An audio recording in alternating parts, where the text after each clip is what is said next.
Hello and welcome back to Arcane Answers. I'm your host, Lair, and joining with me, as always, are the sisters who have traveled all the way from the Draco constellation, Amanda and Sarah. How are you ladies doing today? Beep beep boop hop hop.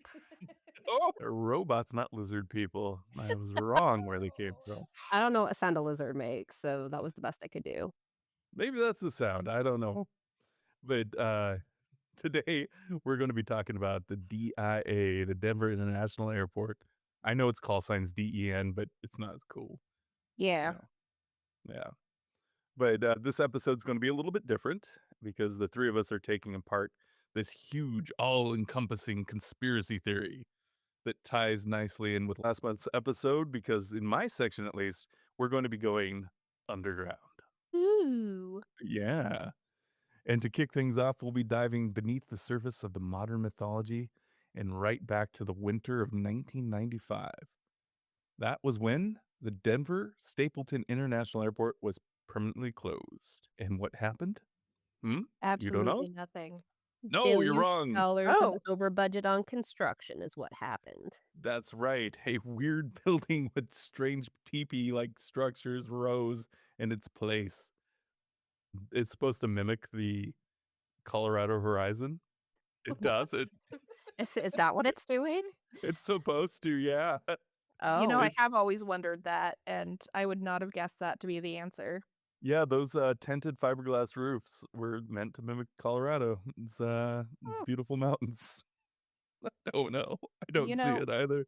there's a lot about this place that they didn't quite hit the mark with what they Mhm. intended. Yeah, it is not a normal public works project. Something is definitely going on there. I'm not buying into the conspiracies, but it's weird. It's Uh-huh. real weird. Yes, it is Yeah. weird from the skyline that you just said that it's supposed to be to the art to the underground. Mhm. The whole thing's weird. Well, yeah. Well, it immediately caused suspicion in, like, every community, especially, like, the independent investigators, Hmm. you know? They were like, "Okay, there's a lot of anomalies going on around this construction." Yeah. Yeah. Well, So it's so big. it is. Well, that is one of the things that I'm gonna get into. First, I'm gonna say that the construction conspiracy, right, where they're looking at how things just aren't adding up, Uh-huh. it boils down to, like, 3 main issues. There were massive delays and costs. Uh-huh. The project suffered from, like, endless and unexplained delays that bled billions of dollars over the original estimates, and that's billions with a B. Yeah. Yeah. And so then the bizarre geography, like you were talking about, it's 53 square miles. Yeah. Yeah. To put it Yeah. in perspective, that's larger than Manhattan, New Yeah. York. There's no reason unless they piggybacked it on a defense project, which is Yeah. fine. But we know as Americans that our taxpayers get siphoned off by unfathomable amounts of money every year into black ops projects or just Right. undocumented projects. But that's where, like, this kinda bleeds over into reality, which I'll get into that in a little bit. But there was, like, also the secrecy behind it. Like, the Mhm. construction blueprints were shifted around behind closed doors, and the money's just going nowhere. Like you said, there could be black ops projects, there could be anything on it, and they didn't share the building, plans with other builders. So, like, one person would get a set of blueprints, another person would get a different set of blueprints. Nobody was able to see the full thing, right? Wasn't there also something about how, people working on the project, they never worked on multiple parts of the project because they didn't want it to come together? Like, actual like, construction workers as well, not just the designers? Oh, I didn't know that. Oh, I could be No, making that up, but I didn't come across that. But, they built it, and the massive compound was, like, under financial secrecy, and that's, where the rumors and theories really take off. They spread the main buildings were just a cover-up for massive underground fortress is what people are claiming. The hidden bunker beneath it is either a luxury shelter for billionaires and world leaders during the apocalypse. Hmm? I mean, probable. Okay. Well, Lucifer is said to be a depiction of the four horsemen, so I believe that. Then the next one is a FEMA concentration camp for future martial law. Oh, Hmm. that And then doesn't lastly, seem it's the secretive New World Order headquarters for the bum bum ba Illuminati. Illuminati. That's right. I don't mean to sound dismissive, but I would definitely say the FEMA headquarters is out because given what we're seeing with the ICE detention centers now, they have no problem doing that shit above ground. So, Yeah, and I know where are these theorists being like just pointing like, huh? I told you. I told you. But to prove this, they do point back to the siloing of the compartmentalizing of the project, because I don't know if people will know what the siloing means. But construction workers who weren't allowed to see the full blueprints, and it was highlighted that there's heavily sealed blast doors that restrict lower elevation shafts. So, Weird. yeah. A while ago, I read this crazy book. It was like called, oh, I don't remember the name. I think it was something, I don't know. It was about a prepper and the end of the world had come about, or the apocalypse or whatever you want to call it. Mhm. And he was like a survivor on the top side. And then it turns out there was a secret base under the Denver International Airport.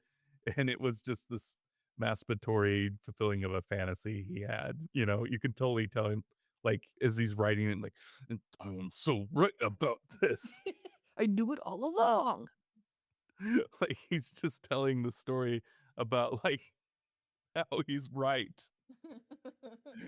Oh, it was bad. But let's get to the truth behind the tunnels. So each comes down to a famous tech disaster.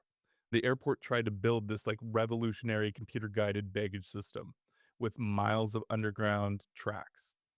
And instead, it was a complete nightmare.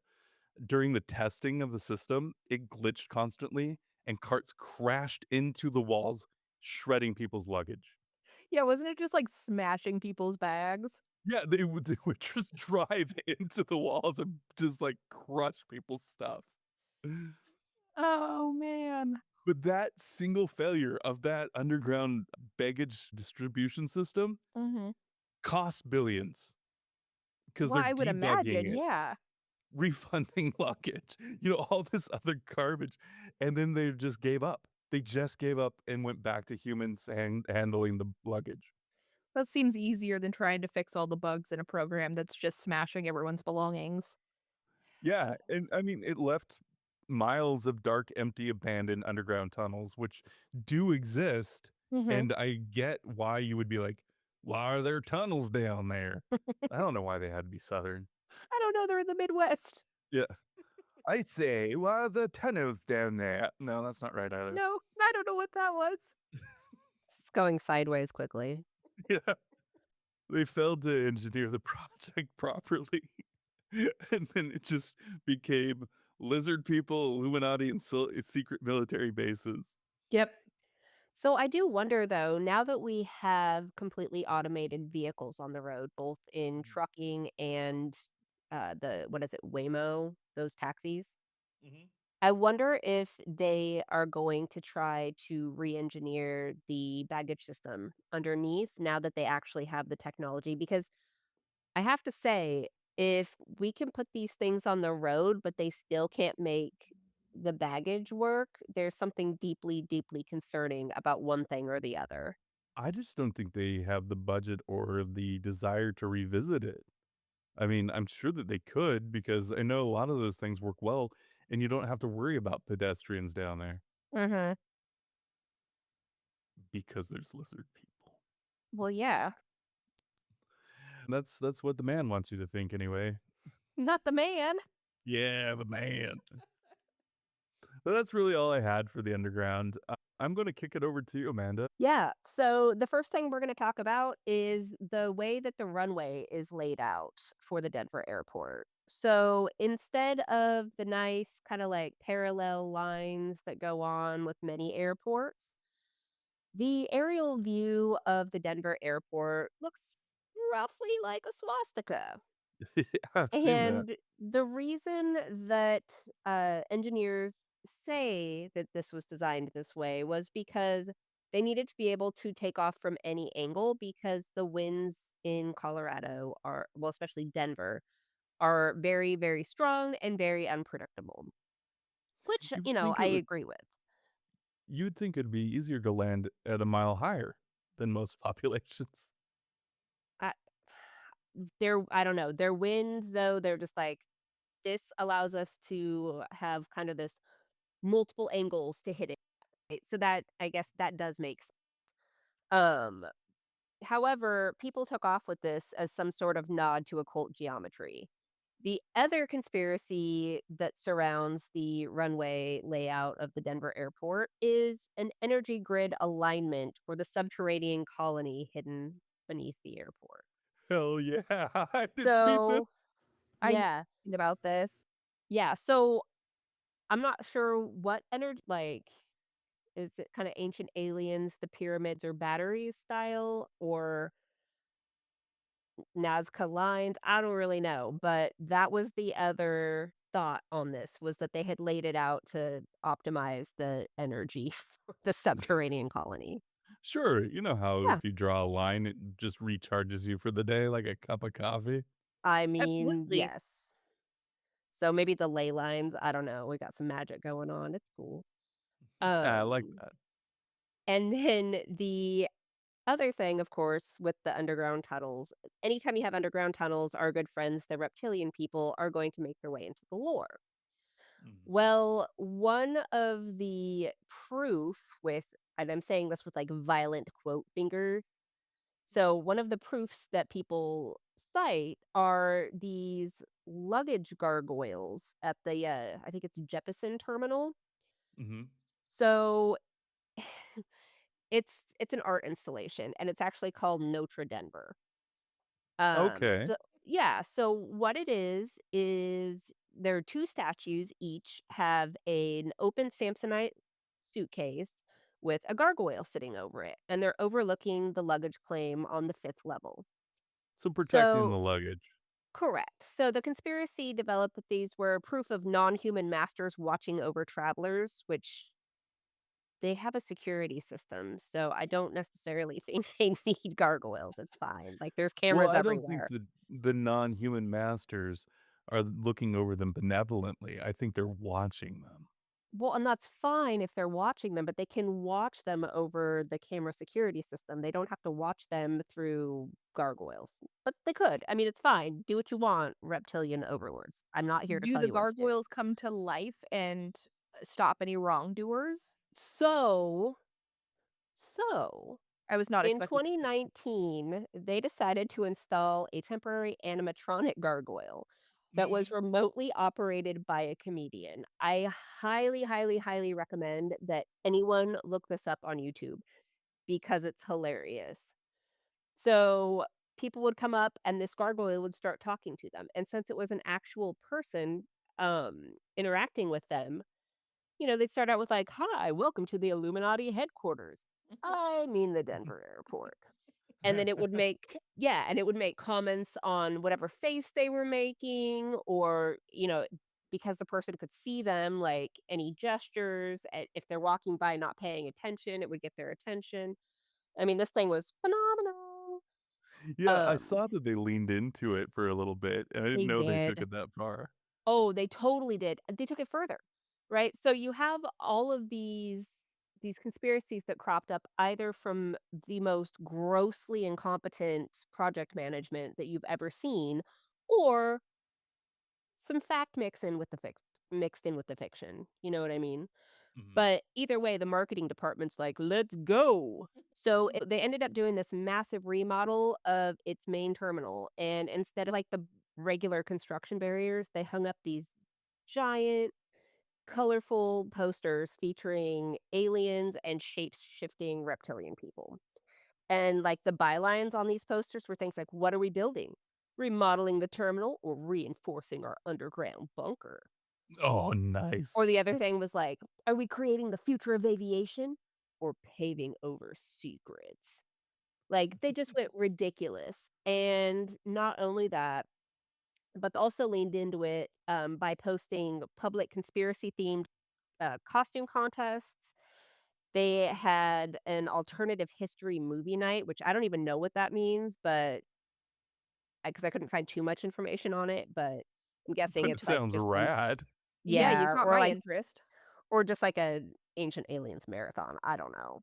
And then they also stay really active on social media. So like sometimes they'll pop into the Reddit forums or just things like that, just to kind of keep it alive, keep it on people's minds. So it's either one of the most amazing gaslighting jobs ever, or actually, it's probably just one of the most amazing gaslighting jobs ever, to be honest. But at least it's creative, and we get to have a good laugh about our multi-billion-dollar government bunker underneath the Denver airport. What's really cool about it is that them leaning into it has made it part of the zeitgeist, and, like, it's the only airport I think about.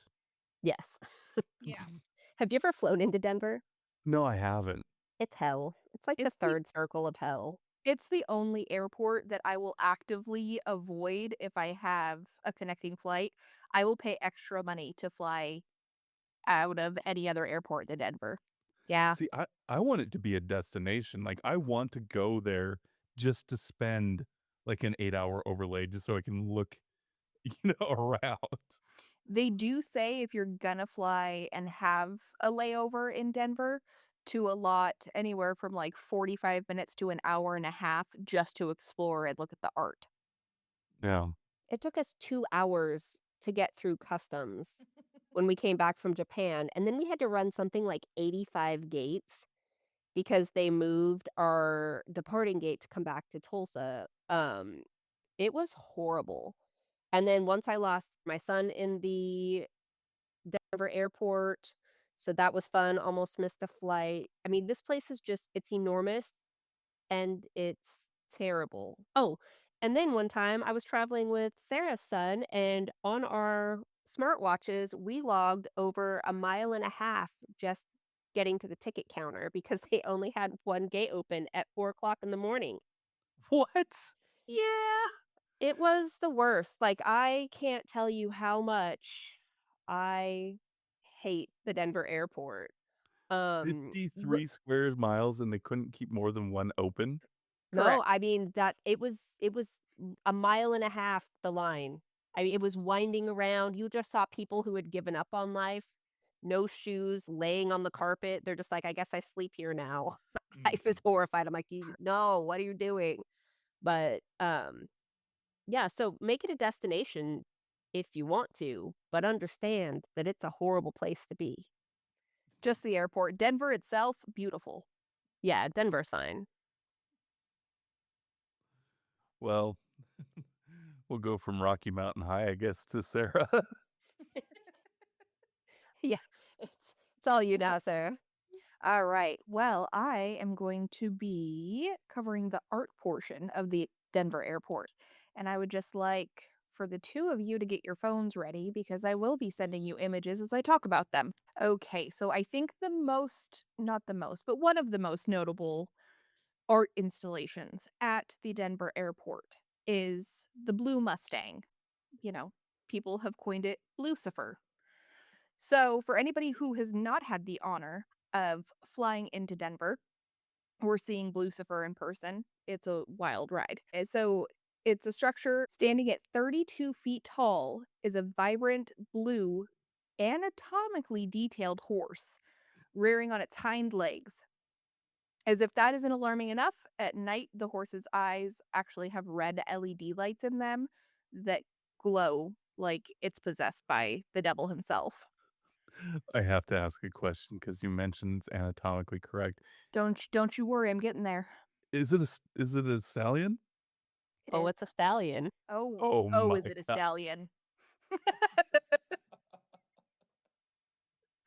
So Please continue. what I mean about the horse being anatomically correct or anatomically detailed is obviously from a distance, you're not going to see all of the details, but pretty notably, you can see like the ribs of the horse as well as like muscle structures from it being reared up and veins. There are, for some reason, this is the most roided up, veiny statue that has ever been created.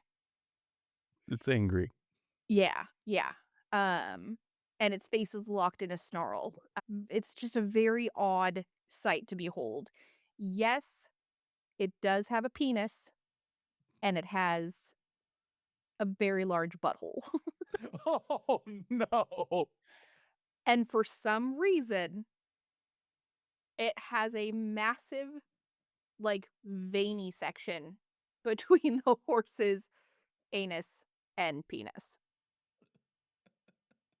Like, just a Now, veiny scrotum or a taint or what? no, like, it's Sounds taint. like a veiny taint. It's got a veiny taint.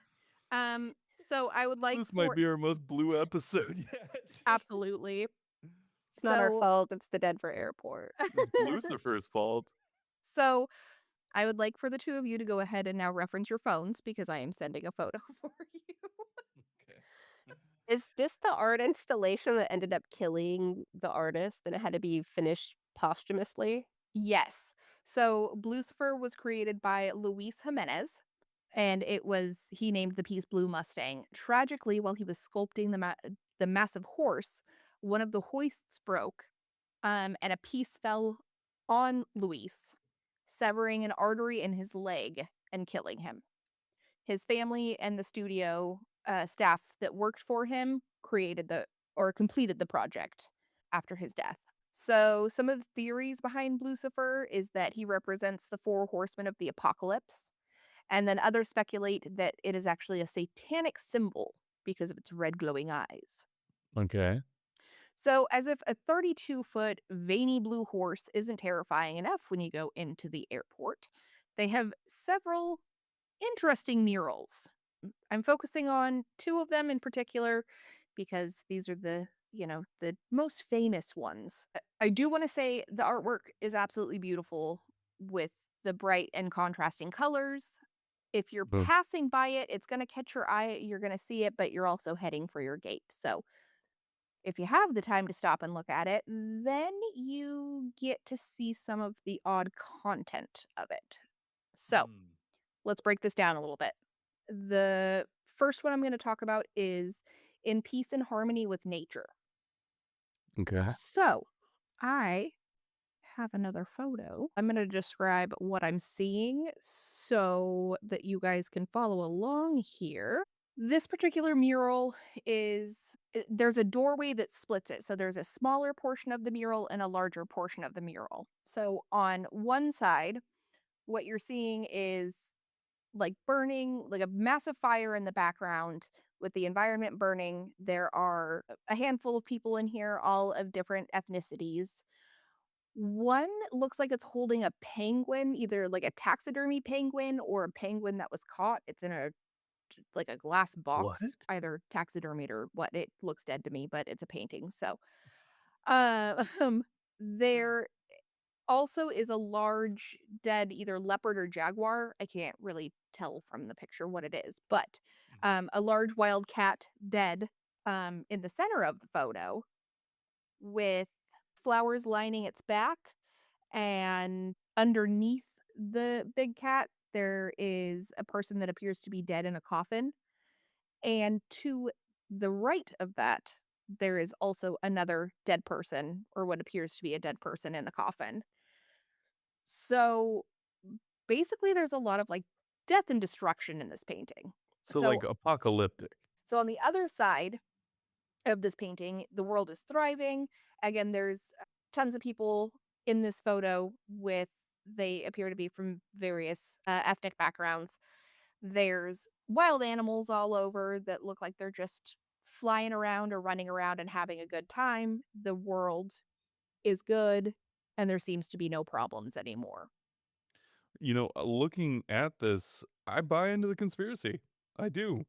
Like, this is clearly the world is on fire and there's this destruction, and then obviously some new world order created peace for all nations. Yeah.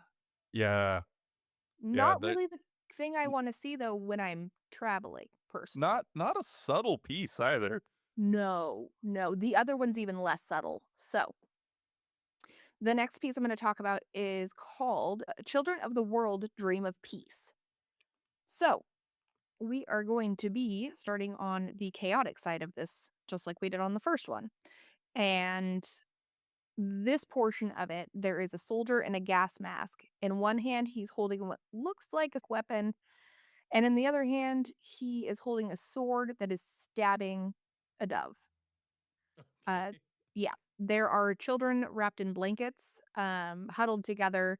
There's destroyed structures in the photo, and then off to the side, there is women. It looks like they're holding dead babies. Oh, jeez. Yeah, yeah. In an So airport. correct. That's what I mean. Like, if this was in some sort of a museum for the Holocaust, because the gas mask man does really remind me of something out of Nazi Germany. Okay. But it's in an airport, so that's a little bizarre. On the other side of the mural, you see a ton of people, different ethnicities, smiling. They seem to be playing music and all of these. Originally, when I wrote these notes, I thought that in the flags that they're holding, they had various plants. Upon further investigation, the flags are all wrapped around like bundles of weapons. Oh. If you zoom in, they are swords and guns. The all the people are on top of a toppled statue of the gas mask man, and there are two doves sitting on his gun, alive and together. So again, beautiful pieces of work, just not the right setting for them. Wow, they're literally beating a sword into a plowshare. Correct. Yeah, did the artist mention somebody commissioning this theme, or was just this was just the theme he wanted to go with? Like, ordinarily, when you get a mural commissioned, you make it thematic, and Right. this is a strong one. So I did not look into whose idea these murals were, like who came up with the, content of them. What I will say though, the creator of the mural, Leo Tanguma, said that his murals are meant to represent the tragedy of warfare and destroying environments, and the hopes that a more peaceful future is possible and that nature can be rehabilitated and celebrated again. Yeah, in an airport. Right, and again, that's what I just keep coming back to, is they're beautiful paintings, they're absolutely Yeah. beautiful, but the whole doom and gloom thing at an airport, I don't know about you guys, but the destruction of the world is not something that brings me comfort when I'm getting ready to get on an airplane. I do enjoy the little boy in lederhosen swinging the hammer to smash the sword Yeah. while I'm assuming that's, like, Japanese style clothing it looks like, is the kid holding it. Well, just somebody plays a guitar in the background. Uh, it it also has a giant rainbow that swishes around from the back to the front, enveloping the dead soldier or broken Uh-huh, statue. uh-huh. So to me, it looks like gay pride kills Nazis. I can get behind that. But it's just like I said, I understand the meaning behind it. It's beautiful. Maybe not the right setting for an airport though. So, anyways, some of the conspiracies behind the murals itself is some say that the art holds a darker truth about the New World Order. It is tied to the Illuminati or Nazis, and it may be warning of a future mass extinction. It 100% is. I know. I know. So, that is my portion of the art installations of the Denver airport. So, for all the listeners, if you are flying through Denver and have to stop there, be sure to allow yourself enough time to go and peruse these because the longer you look at them, the more you find. And if anything, it's the only piece that so far has made me a believer. In the Yeah. conspiracies? Uh-huh. Yeah, yeah. Like you said, in a museum, yeah, it's at home and you're like, "Oh, yeah, I get this piece." It's obviously very on the nose. In an airport, it's Right. weird. Like, Yeah, it's very weird. you're just passing by with your luggage and be like, "Is that dead babies? What the Yeah. Yeah. I solidly want to know who chose to do that particular artist, especially if they're known for that, right? Because you pick an Mhm. artist because you like their work. Correct. But I want to know who exactly commissioned that guy for airport art. Yeah, I'd love to be in the room with that, be like, "Alright, so we've got, what's his name? Uh, Leo Tanguma.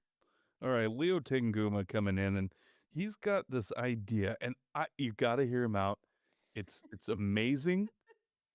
He's got a Nazi killing doves and holding a machine gun in the airport, right? Mhm. Yeah, just hear me But out. but then the children take over and break his statue. It's perfect. Yeah. It's very triumphant. It encapsulates everything we're trying to do here at the Denver International Airport. Right. Now, is this just another thing like, "Hey, let's get this guy to paint something controversial so nobody will talk about the lizard people that live underneath?"